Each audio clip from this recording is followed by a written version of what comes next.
Hello, and a very warm welcome back to the Gimme Wrestling Podcast. My name is Ant, and this is...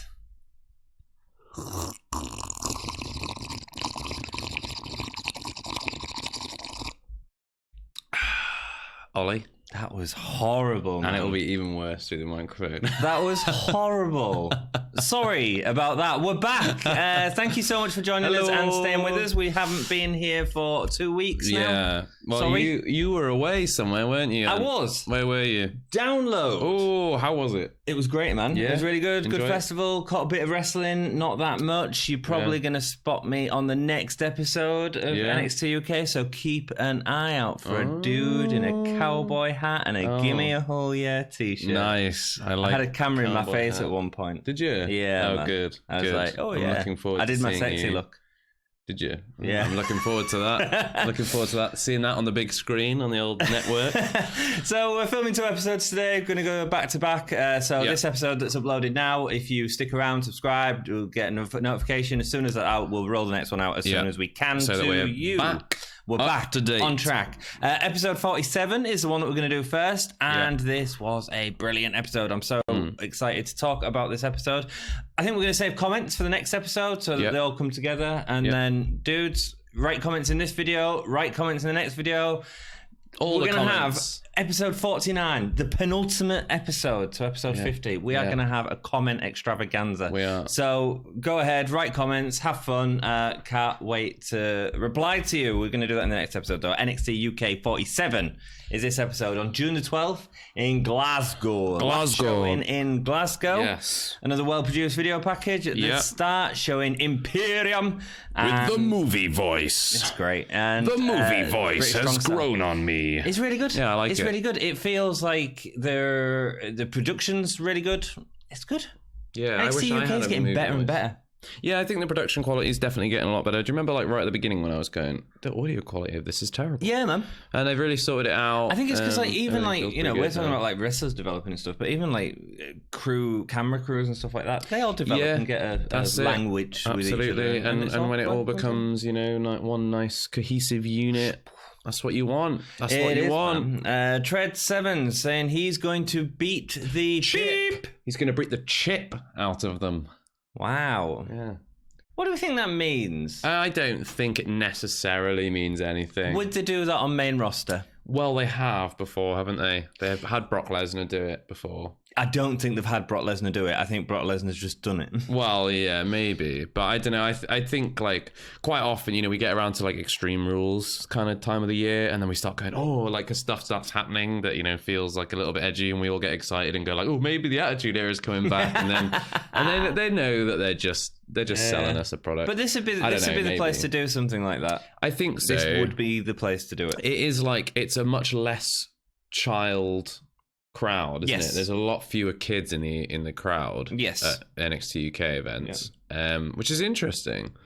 I wonder if, you know, I haven't looked into it because I haven't looked at tickets or anything, but I wonder if there is an age restriction on it. No, I doubt it. You don't think so? No, I don't think so. I'd be interested to know. I might check that between... The thing is, your kids are more into Naomi and colourful and blah blah blah, and you don't get many of that, I suppose. You don't get as much of that in NXT UK, so I think it's already got a more mature audience, and I just wish they'd embrace that a little bit more and not have to beep things. Yeah, I don't want swearing like left and right, but like every now and again when it's suited, when it was right for it, that would be a good thing. I watched one promo. It was just after John Moxley beat for the IGW. I can never say it. IGWP United States Championship. Who did he fight? I can't remember. I hadn't actually seen it. It was the guy who used to be in NXT. His name's gone from my head. I do know him, but his name's gone. But there was an interview where he was just like swearing constantly, like effing but that's partly and because jeffing. he's been that pent up for so long that he's like going. Yeah, but I don't know. Too much. Yeah. It's clever when you do it right. For me. It's okay when you do it right. Yeah, I think like when it's used at the right moment, feels good. But otherwise, it's just like, it feels a bit like watered down. Cool. If you do it too much. Let's go straight into the first match then. Xia Brookside and Isla Dawn versus Ginny and Jazzy Gabbert. Yeah. Isla Dawn comes down in a Victorian robe. Yeah. Finally, it feels like she's starting to go somewhere. I was really surprised, actually, when she came out. I was like, oh, this is the first time Glasgow's own Isla Dawn has come out during this set of tapings. Yeah, I think it is, isn't it? She's had backstage... Oh, no, did they have a tag match? I don't remember. Before that? No, they didn't. No, they set up for the tag match, didn't they? Because that was the tag match. Yeah, I'm silly. A little strange. Yeah, it was odd. Yeah. Isla Dawn, it's real funny how they build, because Isla Dawn at one point was a title contender for Rhea Ripley. Yeah. It's real funny how they're sort of like just passing that really quickly. I don't think it's very good. Yeah, but I think we've had the same thing with Nina Samuels as well. We do in the next episode. Yeah, exactly. She Nina Samuels, championship contender, and suddenly she doesn't even get an entrance. Yeah. Which, yeah. No more promos, nothing. No. But I think you've got to build people up to feed to your champions every now and again, don't you? And I don't think that was anything more than that. Yeah. And we always get excited about stuff because we say, oh, there's potential to do something there or something there, and it never happens. Like we thought Ginny and Nina Samuels would be together, and it looks like that's not happening at all. Well, we got Jazzy Gabbett, I suppose, haven't we? I wonder if Nina would be a better face at this point. She might. Who knows? Ginny and Dawn start off with Dawn getting the upper hand of Ginny's arm, including a nice arm snap. Brookside comes in, and once again, Ginny gets no offense whatsoever. Yeah. Ginny eventually gets the tag, and Gabbett dominates Brookside, standing firm off a sunset flip pin attempt and ragdolling her around the ring by a hair. Dawn gets in, and a jumping knee looks like it stuns Gabbett after delivering... what does she deliver? Because I haven't written it down. Ginny demands... Oh, right. She delivers that front slam thing. Oh, yeah. It's called the Dominator or something. I didn't write it down because I didn't know what it was called. I think it's called the Dominator. Ginny then says, no, don't you pin her. I want to pin her. And demands the pin. Demands the tag to get the pin. Fine. It's the first time we've seen Ginny and Gabbett in a match together, I believe. Yeah. They had no tag team offense whatsoever, but that's not the point, I guess. Yeah. The point is... Here's my big strong friend. Yes. She gets to do all the beating up. I get beaten up because I'm not a strong wrestler. Yeah, I love the ending. Yeah. My concern is Ginny. Makes her look really weak. It makes her look really weak, and she's not really weak. No. And because she's quite small anyway, like she's done so much work on making herself technical and legitimate, that actually to just get beat by Isla Dawn and Xia Brookside before calling in the muscle, it undermines sort of how good she actually is in the ring. Yeah, that's my concern. Also, I think it's signposting this feud a little too on the nose. Like, we can all see where this is going. Ginny abuses Jazzy's help for so long, and then one of them turns on the other one. And it's fine. It's a fine story, but I think there are better ways of doing it than like signposting it quite so obviously. Right at the start. Like, already she's going like, no, tag me in. I'm going to get the pin. And Jazzy's like, well, I wonder if that's because like, so if you're comparing it to like Raw and SmackDown, which is a weekly sort of show that has 3-5 hours, whatever, they have time to do that, whereas Ginny might not be on NXT every week in this, so maybe that's why they're sort of foreshadowing it a bit, because they know that, let's say in 6 months' time, but actually 6 months isn't a 6 months Raw SmackDown time, it's NXT UK time, where she's only appearing once every 3 weeks. Yeah, that might only be like 2 hours of content, 3 hours of content. Exactly. So maybe that's why it is, but I agree with you. I think it's a bit too foreshadowed. At least we're getting some story. I'm happy that we're getting like a bit of stuff that's not just like these two people are fighting. There's loads of stories, and I think that's what I'm enjoying about NXT UK at the minute. There is so many stories building up and going They've forward. Hit their stride a bit. They really have, yeah. Nothing feels like a wasted segment necessarily. No, but we even like 3 weeks ago we were saying there was wasted segments on it, and now everything sort of feels like it's at least it's going doing somewhere, or doing something. Ligero interview next, talking about the personal issues he had being born with one eye closed. He talks about his mask being a barrier between himself and that shyness. The mask had made him memorable to a lot of people, and the mask helped him stand out. Didn't expect this promo. No. I mean, they've sort of been edging around it for a while, haven't they? Have they mentioned his eye before? Not his eye, but they've mentioned how he donned the mask to give himself more confidence before. Because he looks like the Hunchback of Notre Dame in real life. Who knows? Didn't know that. Who knows? I wouldn't say that either. I think that's a little mean. I don't actually know what Ligero looks like, and he doesn't look like the I think it's fine as a promo, but I just think it's a bit corny. I thought it was quite I thought it was good because isn't it weird how we find things so different? Love to hear your opinion. He thought it was a bit corny. Yeah, I thought it was really heartfelt. I think it was heartfelt. I was a bit like, but I don't know. For me, like in terms of like a wrestler, I don't care really like what they look like. Yeah, it's not important to me what he looks like. No, like the thing that I would be focusing on with Ligero is the fact that he's an incredible wrestler, but they don't make any real mention of that. No, like, but what they're doing is they're giving us a story that says this is why I wear a silly mask. Because if not, he just feels like that guy that's pretending to be a luchador, but actually from Leeds, which doesn't make sense. Fine. That was always fine in every other indie promotion he's worked with. Yeah, like, no one ever went like, oh, why is he wearing a mask? He just is, because that's the character, and you suspend your disbelief. You go Ligero. Like, they used to say he was like, you know, I'm pretty sure he's been billed as being from Mexico before. Do you know what I mean? I think they actually said like he was from Mexico, which obviously is like, he's obviously not. Whenever I was doing the lighting for a Ligero, it was always Mexican lighting. It was exactly. Always do you know what I mean? But that's fine. It's okay to be something that you're not in wrestling, because they're all characters. It feels a little bit like they're trying to make it too like, it's almost like they're apologizing for him wearing a mask. It's like they're going, here's the reason why he's wearing the mask. Like, it's not because he's...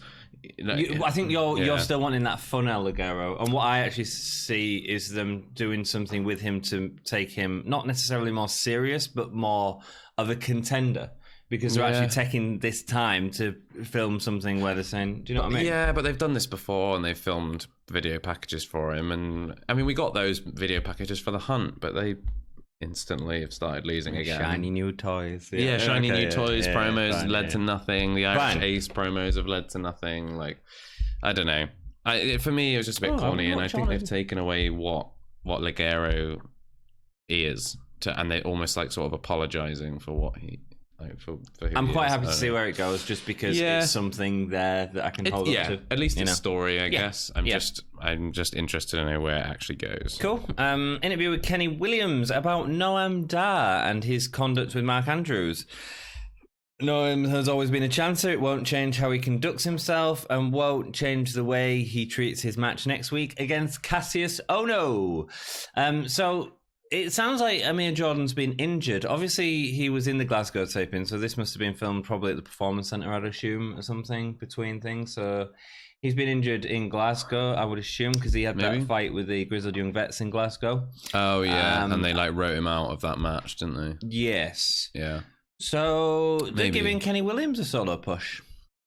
Yeah. I quite liked his stuff with Amir Jordan, I'll be honest. Yeah, I was kind of finally sort of getting behind them as a tag team. I don't know if they're going to give him a push or whether they're just going to job him out to Noam Dar. Okay. I don't know if it's going to be like... Yeah, I think that's what's going to happen. I think there's a lot of story coming up. I know there's quite a bit of story coming up. Is there? Yeah, right. Sorry. I hate doing spoilers. Yeah. I just feel like he's going to job to Noam Dar. And so just a sort of I'm going to try not to spoil anything directly. But yeah, I think it's okay. I just really like his... I liked his stuff with Amir Jordan. Yeah, I did as well. You know? I was getting really behind them as a tag team. Like, they were really starting to grow on me with the whole dance thing. Even that was starting to grow on me, even though it was silly at first. But actually, it wasn't Kenny Williams that I was starting to enjoy. It was Amir Jordan. Yeah. We'll see where it goes. But once again, we're going into story. We're going into direction. We're going into something. It's funny though, the way they filmed it, because they filmed him from above, and you know where he goes like, "Oh, I don't need a chance. I don't need to rely on chance because I just stay lucky," and goes like that. And he's like grinning up at the camera, and it's filmed from above. And I'm just like, he looks like a little kid. Yeah, he's like down here like, "Ooh, yeah, stay lucky." It's like, wow. Also, aren't luck and chance pretty much the same thing? Oh, what, luck and chance? Yes. Yes. He says, I don't need to take my chances, I just stay lucky. I'm like, meh. I mean, that's the same thing. Yeah. My shiny shine. Yeah. Oh, gosh. Keep with us on the next episode, where we're going to be talking about Tony Storm. No, that's this episode. Is it this episode? Yeah, this episode. Yeah. Well, just keep watching, man. I knew this would be good. Oh, wow. Good episode. Yeah. Ilya Dragunov versus Joseph Connors next. Ilya... did you have to say about the last match? Did you enjoy the last match?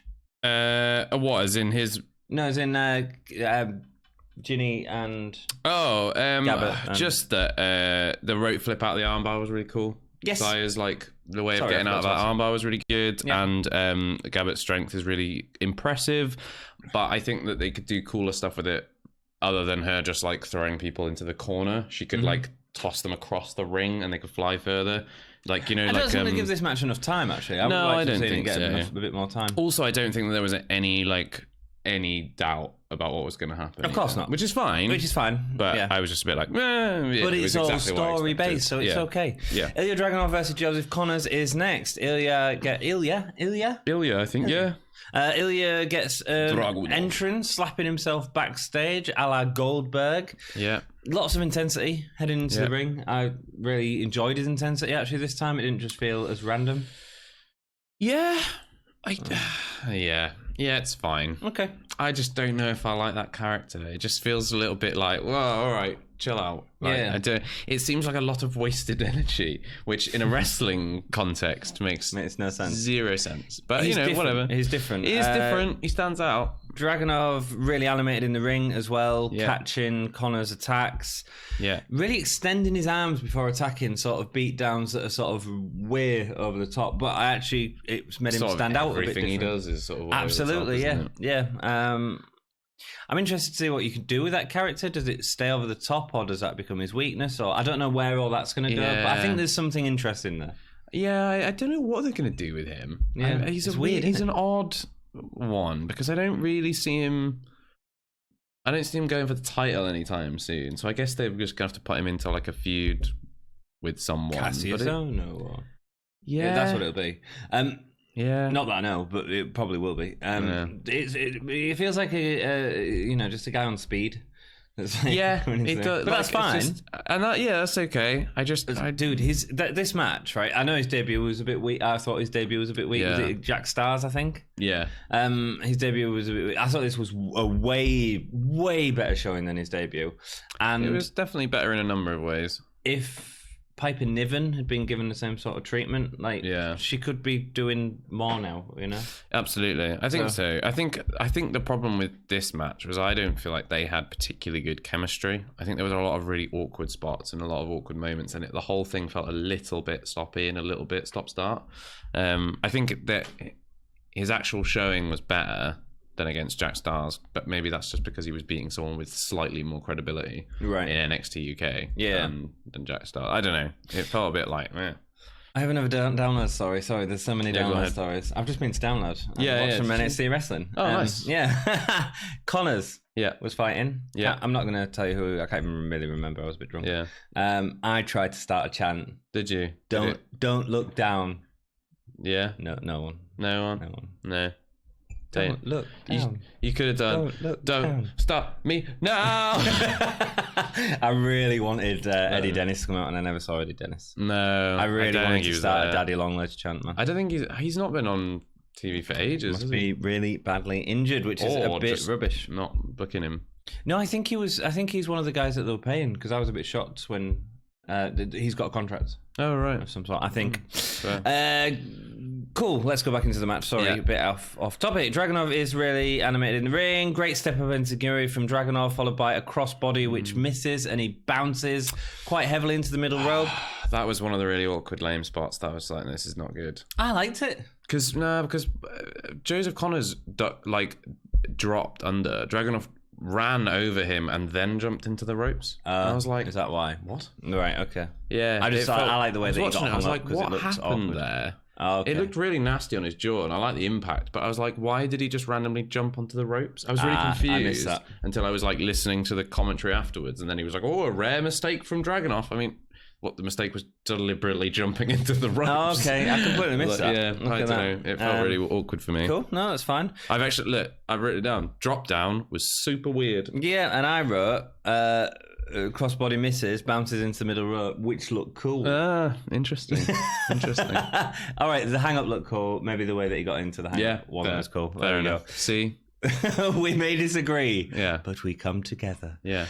Connors gets a quick bit of offensive, ending in a clever headlock from a camera point of view. Connors What? Nothing. Well, go on. I just know something in what you said. Just in coming together. Yeah. Cool. Just sorry. A very childish part of my brain was just like.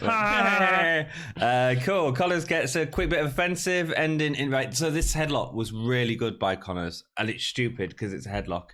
He had his head really close to the opponent, so you could see Connor's facial expressions as he was doing it. Yeah. He had Ilya's mouth covered, so it was just his eyes. He's got them contacts in. Yeah. He's got a lot of expression in his eyes. Yeah. For a headlock, that's the best headlock I've seen in the last year, damn it. Yeah, you're right. It was a good headlock. Yeah. And, a good headlock is better than a bad headlock. Absolutely. Or a full Nelson. That is what you can say. Yeah. Well, everything's better than a full Nelson. Connors... when he gets out, he almost looks scared at the strength of Dragunov, so that sort of played into this idea that Dragunov's just this crazy sort of energy that's going around. Connors hits a really vicious sunset bomb in the corner, looks really great. Dragunov gets out of the ring, comes back in, does something. Death Valley bomb into the corner turnbuckle. Yeah. Wow. It was cool. I rewatched that several times. I was like, have you seen that before? No, don't think so. I've seen it off the turnbuckle. I've never seen it into the turnbuckle. I mean, that was a new one for me. It looked dangerous in terms of where Connor's head could have been. Yeah, there was a few spots in this episode actually that I went, ooh, that looked slightly dangerous. Yeah, I thought it looked amazing. It was wow. Yeah. Great to see something new. The drag down suplex leads to the Torpedo Moscow elbow for the win. Looked way better this time. Way better. The impact. Way better. I understood a little bit more why it's a good finisher or why people like the finisher. Yeah, because I think it was Manfred that was saying about it looks better in the indies and stuff, and I can get it now. Because as he hit him, it actually felt like he was hitting him with a torpedo. That's the difference between working with Jack Stars and Joseph Connors. Yeah. And that gets a pin. Yeah. I thought it was a good match. It was fine. It was much better than his debut. Yes. Connors, they're not doing anything with him, but... No. If he's going to be the good wrestler that gets guys over like this and puts on a better match than what we'd get from, Jack Stars or something like that. That's fine. Great. I'm fine with that. I'm okay. Yeah. Fair. Cool. Fine by me. And I also think that Connors storyline of him being that new guy could build into something that Connors could do something with later on as well. The constant sort of, I'm keep getting against these guys that nobody knows anything about, and it's not fair, and now I need to get into the psychology of him and all that sort of. That's what Connors does well. Yeah. Cool. Tony Storm is asked about what's next. This was incomprehensible. Right now, every woman wants this shiny shine. Shiny shine. Shiny shine. But it's staying home sweet home, shiny shine. Haha. Shiny shine. Home sweet home. I was just, afterwards, I was like, what? Because Home Sweet Home's a Motley Crue song. I live on the wild side. Motley Crue song. Oh, is that what was going on? Yeah. Oh. Yeah. It's just so... that's fine if you can do it intelligently, but it wasn't, and that's why you missed it, because it was just... Well, nonsense. I also don't know Motley Crue. Yeah. So I suppose anyone who doesn't know the Motley Crue, and anyone who doesn't understand Shiny Shine... Shiny Shine. Is that a Motley Crue thing? Actually, I think it is. Is it? I think it is. Oh, no, it's not. No, it's not a song in it. Oh, shiny shine, mind eye. I have no Go up, shiny shine, shiny shine. No idea. 80s song. Anyone take what I did and turn it into something? It was incomprehensible. It was a bit, wasn't it? Yeah. And it's sad because I love Tony Storm so much. She's incredible in the ring. I just these promos have just not, like her last 6, I think, have just been like, I'm like, oh. Is it her fault or is it this writer? Whoever's writing that. I don't know. I genuinely have no idea. She just needs to find a voice, man. Like, I think what I'm going to need to do is go and watch her promos from other promotions if she's got any, that'd be and see what that's like. That's going to be her, and that'll tell me whether it's her or whether it's. Because she's so likable, but I just cannot stand the promos. They're just terrible. Every time I see her, she kickstarts my heart. Is that another Motley Crue reference? Ding ding. The championships. Tony Storm loves the pressure, and if Kaylee Ray wants some Watley crew, because I had no idea what was going on. Ooh. Tumbleweed. Kelly Ray wants some. If Kelly Ray wants some, she can get some Tony time. Tony time. I tell you, right, here's the thing, right? Tony Storm feels like a character that should be on Raw and SmackDown. That character should work. That should be on SmackDown and Raw. I think she'd end up becoming a comedy character and end up dressing up with our truth. I don't think. I think that's what would happen. Spot to be in at the minute. Well, yeah, I know, but it's not where you want someone who's a world beater like Tony Storm to be. Really, you want it to be in the main event with Becky Lynch. I think. Yeah, I think so. That'd be amazing, wouldn't it? Yeah, it'd be a great match. But I think that's a problem. I think she's too cartoony for NXT UK. If we were seeing, maybe not this promo. If we were seeing this promo, it'd be like seeing a Bayley promo, who I think is moderately okay at promos. Yeah, it'd be like that on the main roster. It'd be like, oh yeah, fine. She's been given a script. It's a bit naff, whatever. Yeah. Here it just doesn't work because you've got other people doing amazing promos. Yeah, you know, yeah, grizzle young vets. Oh, poor. She wants some Tony time. She knows where to find her. Fine, cool. Yeah. We're moving into Kelly Ray and Tony Storm. What we need is a Battle Royale contendership match to see who's gonna feud next with Tony Storm. Yeah, I mean, if you're gonna do like a this is the number one contenders thing, but your champion is already calling out someone, it's pretty obvious where you're going to go with it, isn't it? Like, I was like, well, I wonder who's going to win the Battle Royale. And then, like, oh, we'll talk about the Battle Royale next time. We will do. Who would you have... Oh, no, we'll talk about that next time. Travis Banks interview next. Travis Banks is chilled out outside the ring because he's so focused in-ring. Yeah. Just losing out on the finals in the London tournament and highlights from his feud with Devlin. This is the moment he's been working for. Whatever Walter throws at him, chop, he will have an answer, and he can't wait to make his family proud. Yeah, he's definitely losing, right, dude. I mean, yeah, well, probably. I mean, I don't know. I was there, but you know, probably. This promo was just all over the place, man. I thought he was very charming. Yeah, but it was just all of it. It didn't have anything. It was just my family proud. I've come away from my country to fight here. Yeah. I lost this due to that's why, like, yeah, and like you can tell from the promo that he's not going to beat Walter because he's basically going like, well, it'll just be a great experience. It's really good to be in NXT. Yeah, it's really good to be here. I've not really done very much, and this is my chance. Yeah, it's like, well, you're definitely losing. Like, you're not going to have your champion be like, hey, yeah, I might just win, you know, maybe, who knows? To make it believable, you've got to have about two people, not just I'm going to avoid his attacks. Yeah, it doesn't work, you know. Have an issue with Walter. They could have built this up. Maybe that's the problem with the contendership match because it's just like thrown in there. It's just thrown together, as opposed to a contendership match and then Travis Banks gets attacked during a random match by Aichner and Marcel and actually start building up that story. Yeah, there's no story here. We're getting it next week. Probably not going to win. Yeah, I think he's very charming. Yeah, it just annoyed me that he suddenly started coming out with like "Make my family proud" and I agree with you. You know, yeah. Primate and Wild Boar are ready to go after Gallus next week. The hunt is on as he grabs the camera. They both go grunting. Very spitty, wasn't it? Yeah, I quite like it. A bit frantic. Yeah, it was fine. It was quick. It was brief. Yep. It reminded us who the hunt were. Yes, absolutely. I want to see them in the jungle. About how you say that. What, the hunt? The hunt. No, I haven't been yet, but now that you've said it. The hunt. Just to make sure we're talking about the hunt. British Strong Style versus Imperium. It's the last match. I've got loads of notes. Sorry. I've got 13, which is a lot for me. That's a lot for you. Yeah.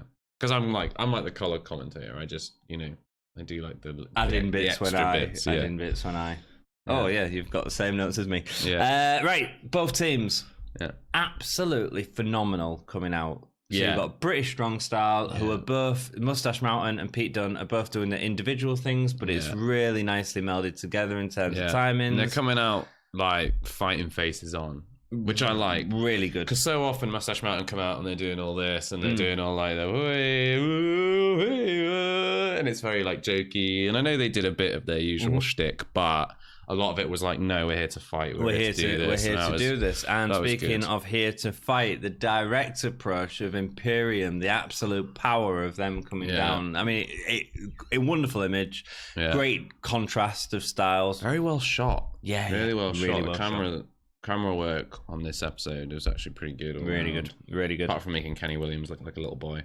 Oh. Little boy Kenny Williams. Little lucky Kenny Williams. Oh, he's so lucky. Oh. Dunn starts off really aggressive, but Aichner puts him down with a clothesline, which sends Dunn footing. I want to know when you've made a note.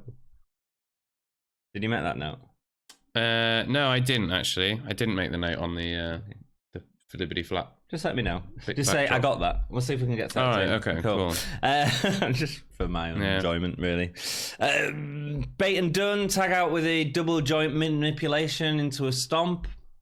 Not a normal tag team together, but it works using that. Good fun. Bate takes too much time taunting before getting a double chop from Marcel to his throat. Boom! Double throat chop is class. One of my notes. It's class. It's really good. Yeah, it's really nice. And I like that he caught him like mid mustache twirl. Dude, oh yeah. He was like taunting. What's Street Fighter sound? Hadouken! Thank you. That actually come off really well on camera. Good. If I could be bothered to make a visual effect of a fireball hitting the screen, could do that. Could do. Not going to happen. Mustache Mountain delivers that awesome dive off the shoulders where the roll follow through. We've seen it a few times. Really good. That's nice. Wattle gets in against Seven, and Seven delivers a massive chop. Really got the crowd going. Bang! I think that was as loud. It was not as loud. louder than Walter's chops. Yeah, it was a beast, and Walter just walks out of it like, no. Yeah, exactly. And that's what's great, because we were expecting to get that from Walter, but we don't. We get it from Seven instead. Do you know what would have been nice? Because it was so good and it was so hard. It would have actually been nice if Walter had been like, just for a moment even, a little bit of shock, taken aback by it. Like, wow, okay, that's what that feels like. You know what I mean? Like, I never knew. But actually, it's quite difficult to do that as well, because I don't think he was expecting it to be that good. Maybe he was legit mad. He comes out like, you're going to do that. All right then, because he was going for his chop several times, but he just never hit that chop into Seven in this match, which is interesting, and we'll go into that in a bit. Seven delivers another chop to Aichner, really building up a chop story with Seven. This is a little bit delivering several chops to Walter, a massive backhand chop to Walter's neck.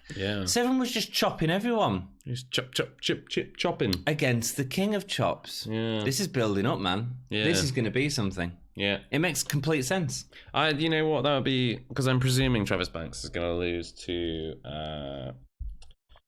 Walter. I think at some point down the line. I mean, I'd love to see. I mean, this could actually be the start of my fantasy booking. Seven can't beat Walter. Bate manages to beat Walter. Big strong boy. Seven gets jealous. Attacks big strong boy. What a good storyline that would be. Book it, WWE. Book it now. I want to see it. If not, put me in charge and I will book it. It's great. It's really good. It makes all the sense in the world, and it's happened within a match.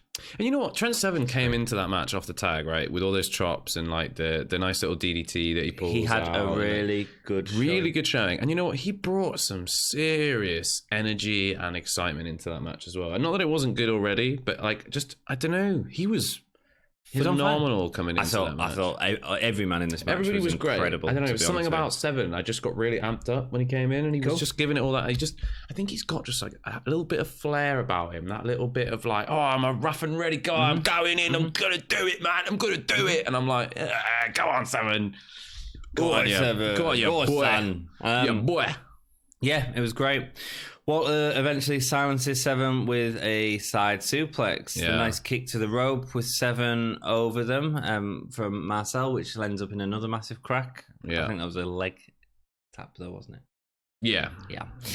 We get Dunn and Walter again, as Dunn sort of really quickly, it's so good, showed us like a greatest hits of his matches with Walter. Yeah, that was really cool, actually. It was so fast. The quick double stomp onto the hands, the drop kick top rope to the lower leg of Walter, the backflip off the turnbuckle, which we've seen a couple of times him doing the matches. Yeah. This time he misses it because Walter's learned from his matches, ending up with a chop in the back. Yeah.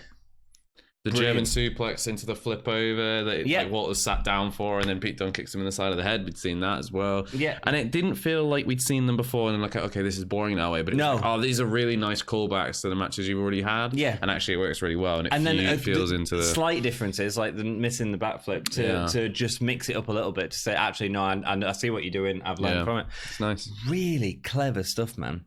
You said the German overhead toss puts an end to Walter. Such good storytelling. Dunn gives it everything. But the interesting thing is Dunn feels like he's on fire. Again, like you said when Seven comes in, he feels like he's on fire. He feels like he's really going for it. And if he gets caught by one move of Walter, it's just too much. Yeah. And that's what's really interesting about Walter and Pete Dunne's dynamic, in my opinion. It's like Pete Dunne hits him with a flurry of offense, and Walter just does like one big boot, and Pete Dunne's like, it's great. Pete Dunne is done. He is selling for Walter. I love it. Aitner and Bate go at it with a Hurricanrana, jumping uppercut, puts Aitner down. Marcel comes in and Bate exploder suplexes him onto Aitner. Really fast stuff. Bate delivers the airplane spin to Aitner, and then Marcel followed by Walter. He goes for Walter, can't lift him up, instead goes for Bop and Bang. But it's not done, like none of the aeroplane spins took too long. It was there, it was done, it was move it through. The Bop and Bang on Walter was really good, actually. It was, yeah. It's like, I was getting a bit sick of it for a bit, but it's really back. He's doing it really well again now. And Walter sold it so well. Yeah. Bate went like, whoa, and Walter went, huh? And I loved Walter in this match. Left shot to the jaw. It was amazing. Look, I'll just talk a little bit about Walter in this match. No, I'll talk about it all at the end, because every man had such a unique thing in this match, which was beautiful. Aitner and Marcel delivered the backstabber off the second rope, which was left with Bate on top, followed by Marcel doing the stomp on top. Thing of beauty, that. Really good. Like, just so well thought out. I love their offense. It's so great. Good. It's so good. Those two together are incredible. They are. Bate manages a double clothesline to Aitner and Marcel before a back heel kick to Walter. Bodies flying everywhere. Then we get Marcel's in the ring. 7-star lariat to him. Bitter end. Corkscrew moonsault off the top rope. Nearly gets Bate the pin on Marcel, but Walter just gets that boot in. Big boot. Just gets that boot in. They all delivered the finisher to him. I genuinely thought that was the match over because Pete Dunne was holding Walter back, and I thought, oh, he's going to stop him from making the pin. And then Walter was like, no, out of my way. Big boot. It was great. I thought it was the end of the match as well, because it was everyone's finisher, basically. Nearly gets the pin. Walter and Dunne battle on the outside as a hooded figure appears. Ooh, someone is approaching the ring. Who could it be? The ref looks over the apron, looking shocked at the arrival of this person. I think this is a new feud, by the way. Yeah. He was waiting on that ring. He looked shocked. Like death was coming into that ring. Yeah. I think there's a feud between Alexander Wolf and this referee. He was actually waiting for a bump to happen. Yeah. For a while, the camera was on him as he was going... What are you doing? Shocked referee. Yeah. And he wasn't telling him to leave or anything. No, he was like, what are you doing here? Are you coming for me? Yeah. Death has come for me. I knew it would happen eventually. The ref looks over the apron. I've said all that. Trent Seven bumps into him. He falls out of the ring. Yeah, and then Seven and Aitner take a really nasty bump off the ring This is together. the one I was thinking about. Man, because like Aitner falls out and lands, and then sort of Seven's knees sort of land on his head, and then his head bends really horribly and awkwardly, and it's like, ooh. Yeah. And then it's revealed that Alexander Wolf is here to help Imperium, delivering a sit-down powerbomb to Bate. Yeah. Crowd are booing. We've seen this wonderful match, and in comes one person to deliver one move. Ruins it. Ruins it completely. Ruins it. Walter throws a ref in, and Marcel gets the pin. Marcel got the pin. That's cool. Yeah. Do you know what I think would have been better? Would have been if Walter had then powerbombed him as well. I just think that would have been... I know that Wolf was a credible... Yeah. But it's a fresh man, isn't it? So it's I guess so. But yeah, no, I agree. It did feel a little bit like these guys have kicked out of a lot. A little while, I feel like any other time he would have kicked out of that. Yeah. But hey-o. You know. So Alexander Wolf is in he stands with him in the ring. Nigel McGuinness just started talking German. Oh, yeah. I forgot about that. That was weird. Walter's Austrian. Yeah. Mandy Wolf's German, I suppose. Yeah. Is Marcel Bartel German as well? No. Is he not? I think he is, yeah. I'm sure he's German. Yeah, maybe. I think it's Italian. Eichner's Italian, Walter's Austrian, and Marcel Bartel and Alexander Wolf are German, I think. Rock and roll. I loved it. I loved the match. I honestly think this was in the top 5 matches of NXT UK so It was far. great, wasn't it? It was incredible. The pose, Wolf joins them, poses. Great to see Wolf doing something on TV again. Yeah, joining Imperium makes complete sense. Some sanity chants there, weren't there? Yeah, and it'll be a while before they disappear, I think, as well, because we're so used to Wolf insanity. However, I loved Wolf insanity. I really did. Yeah, I liked his pants. Do you know what? I'm quite happy about the reaction that he got in general. I like it because they were really booing him. Yeah, like really booing him. Yeah. When he came out. So yeah, it's great. I like it. I think it's great. Going forward, this Imperium is absolutely fantastic. Imperium are very hot right now. Way hot. Are they hotter than Gallus ever was? Well, they were in such a short amount of time. Maybe. They're just so dominant. They're so established as well. Even though Walter's like they're very been good with here. The crowd as well. They're very what? Sorry. Very good with the crowd. We'll see in the next episode. But Joe Coffey's very good with the crowd. It's just that's the true. other two that are a bit. Let me at him. Let me at him. Let me at him. Do you know what I will see? Just speaking very briefly about Gallus, I've written down the note here somewhere. I can't remember where I wrote it. Maybe actually I wrote it down for the next episode. Cool. But it actually makes more sense to talk about it here because this is our last time in Glasgow. Yeah. I'm actually really disappointed with how little they had Gallus do at these Glasgow tapings. Yeah. I think that there's so much potential with it, and how they did that whole promo beforehand going, you know, this is our kingdom, we're in Glasgow, like, let's do this, I feel like they could have really done like a huge main event with Gallus, and actually that would have been great for one of the episodes at least, having like a really big deal match. Do you want a triple threat tag team match? Would that have been too much? That would have been cool. Yeah, it would have been okay. I think that my issue with it is I think this Imperium British Strong Style has finished too quickly, and I really wanted to. I seriously still believe that. I is love that the end? Match. Do you think is that the end of British Strong Style versus Imperium? Not. Fingers crossed not. I'm concerned they're keeping Dunn in case they want to pull him up for main roster at some point. Yeah. That's my concern, man. Because if they pull him up to main roster and then he's still on NXT UK for weeks after it, yeah, it's sort of happy. Yeah, and it dampens it a little bit, I think, as well, doesn't it? I think the other problem is that WWE at the moment in general are not going through the best time, are they? Not like at all. Everybody wants to leave, or like not everybody, but a lot of superstars reportedly want to leave. There's been a lot of bad press about them recently. What with the John Oliver thing first, and then John Moxley coming out on them as well, and then reports of people in the back agreeing with everything that's been said, and then this Vince McMahon versus Triple H thing that was going on. It's not a good time to be main roster WWE at the moment. Ratings are through the floor. Let's do a quick one. UK, stop banging your cup. Sorry, you're welcome. You're welcome. The what was I going to say? BT Sport. Yes. What do you think about that? Come back to me when something happens, I guess.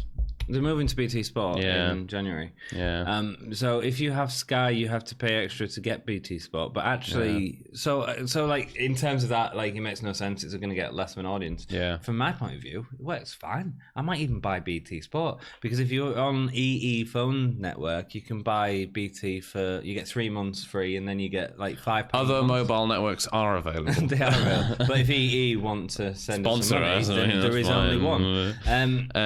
So like £5 £5 a month to watch Raw and SmackDown, actually, that's not too bad for me.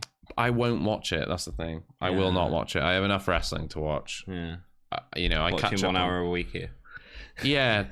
To be honest with you, like, that's sort of enough for me at the moment. I'm just not interested in Raw and SmackDown right now. I'm not interested. Cool. I think this whole thing with like Shane McMahon is absolutely insane. It's a bit bad. It's insane McMahon. That's what it is. It's in Shane McMahon. I don't get it. Yeah, sorry. I was making pretty circles on the. You were like a gavel. It's like a gavel. Gavel. It's like Shane McMahon. Gavel, gavel, gavel. Yeah, no, I just don't. We could talk about this another time. Cool. Raw and SmackDown. Yeah. Let's NXT talk. UK. Hey, guest stars for this episode. You do yours first. I've got 4. I think we're gonna have very different. Wow, 4. That's the highest I've ever given you. It is the highest you've ever given. Yep. I'm pretty sure. Yep. Wow. I love the episode. It got me excited for NXT UK, even though all the stuff that was happening, some of it wasn't as great at the beginning. Yeah. First of all, I thought that last match was superb. Yeah. Second of all, I thought all the stuff that was happening is going somewhere. Okay. That's why it's getting such a high rating. Fair. I've written down one thing, but I'm not going to go with that because I've been thinking about the episode more. You can do it. I'm going to go less. No, I'm going to give it 3 stars. Cool. Because the last match was incredible. It was incredible. And now that I think about it, I am actually happy that even though I don't agree with a lot of the way that they're framing the stories, at least there are stories now. Yep.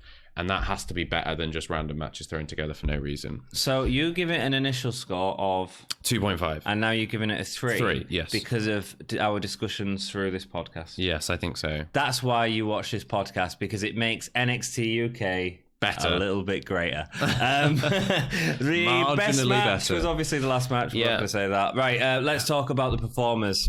Yeah. Because this is what I wanted to say about the performers. Yeah. Right, that last match. Yeah. All of them did phenomenal. Yes, 7 with his stuff that he was doing, the whole chop story. Yeah. You had Aichner and Marcel doing that bullying tactic. Yeah. Clever team. Really good tag team. Really clever. Walter felt a bit like a bumbling big guy in the best way possible. Yeah. You know? Yeah. Dunn felt aggressive. Bate felt like he was bringing so much speed to it. Yeah. Everyone a lot of heart as well. Bate always brings the heart. Just what I wanted to say about the match. Yeah. I think they all did all great. So good. Having said that, who is your performer of the episode? 7. Same. Yeah. Same. Trent's 7 was incredible. I think his Absolutely stuff incredible. with the chop, if that wasn't intended to create a story, then it was just wow, you've fun. Put yourself in an awesome position. Yeah. And I want to see it. I do. Give me 7 and Walter now, please, because 7 versus Walter, and then Bate versus Walter, and then Bate versus 7. That would just make my little dreams come true. Yeah. That'll make my little heart explode, Anthony. And the best thing about it is Walter in this match never got the chop. Yeah. On 7, and that means we haven't got the payoff. Yeah. You know, and that's great. Yeah, he had like a back chop, didn't he? But I don't think you ever hit him on the chest. Not a shotgun Jack Styles type stuff. Holy chip moment. I've got a Wolf appearance for my Holy Chip moment. Wolf. Yeah, oh right, okay. Alexander Wolf showing up. Fine. Yeah, I was happy that he showed up. I knew that it had less impact on me. Yeah. I think for the context of the episode, I think it's a really big deal. It really imbalances in a good way, it imbalances the numbers game. Cool. So now Imperium with 4 of them, you know, that's a big group of guys that they have to deal with. There's nobody with that many members on their faction at the moment, which basically gives Imperium dominance. You know, they were really rising up and were saying this could be you know, Imperium's show from here on in. Cool. And I think with 4 of them and 4 guys who are being built as world beaters. Yeah. I don't think there's much doing to stop them right now. It's an exciting time. You know what? What would be even crazier is if someone like Dragunov also joined the group. Do you think? I don't think they'll do it. No, I don't think they'll do it. But can you imagine with 5 of them? Dragunov would work really well in a group with that craziness as well. Well, that might be a storyline down the line of them, like they bring him in. You know, like in the way that Adam Cole and Roderick Strong started feuding a little bit because Roderick Strong was like costing Adam Cole matches and stuff, and then it's all turned around again. I think there's always something nice when you've got like one member of the group that doesn't quite gel. I don't think they're going to get. I think it's going to be I don't think they will, but Wyatt Daniel Bryan. Sorry, so it'll be trying to get him in, but actually never really happening, and then him just going crazy because he can't handle it, and then that would be fun. Even I think that's anything cool. Like that would be cool. My holy shit moment isn't that. My holy shit moment was Ilya Dragunov with the Death Valley bomb into the turnbuckle. From a move perspective, I've rewound it several times. Fair.